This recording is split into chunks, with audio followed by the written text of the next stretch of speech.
After all, haven't navigators, geographers, and map makers mapped these areas? And shouldn't they have noticed this quirk by now, if the Earth is indeed flat? Well, the reality is, the rabbit hole just gets deeper from here. So, to begin, the distance between Sydney, Australia and Nelson, New Zealand, on the ball Earth, given their coordinates and sparing you the spherical trigonometry, should be 1,310 miles. But the Australian Handbook, Almanac Shippers and Importers Directory states the measured distance as being 1,550 miles, which is a full 18% longer.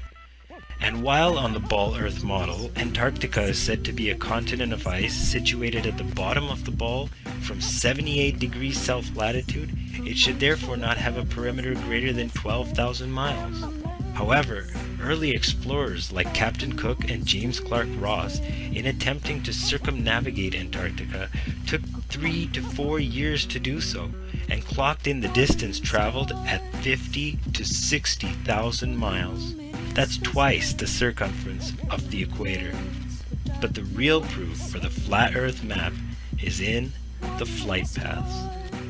On the ball Earth, several flights would have their shortest, quickest, and straightest path over or around the Antarctic continent. But instead, these flights take all manner of tangential detours, crossing into the northern hemisphere to refuel. Their reason? Antarctica's too cold, they claim. Well, I'm not buying it. When they claim there are bases with working machinery set up all over Antarctica. So let's just take a look at the actual flight paths and see what they have to disclose.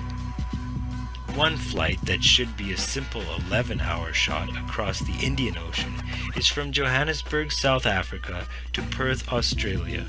However, this flight takes a detour north, stopping in either Dubai, Hong Kong, or Malaysia to refuel, for a total flight time averaging over 18 hours.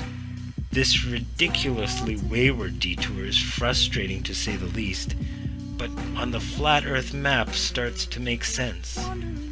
Another quick and easy flight, you would think, is from Johannesburg to Santiago, Chile. While an easy 12-hour flight below the Tropic of Capricorn is to be expected, instead every flight crosses the equator to refuel in Senegal, all the way near the Tropic of Cancer, for a total flight time of 19 hours. Though it doesn't make sense on the globe, as you can see it fits perfectly on the flat Earth map.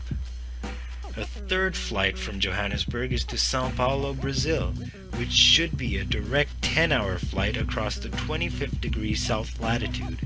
But instead, every flight crosses into the north to stop in London to refuel, making the total flight time 24 hours.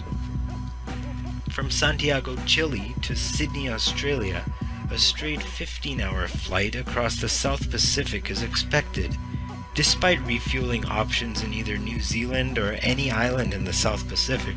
The flight stops all the way at Los Angeles to refuel before continuing south to its destination.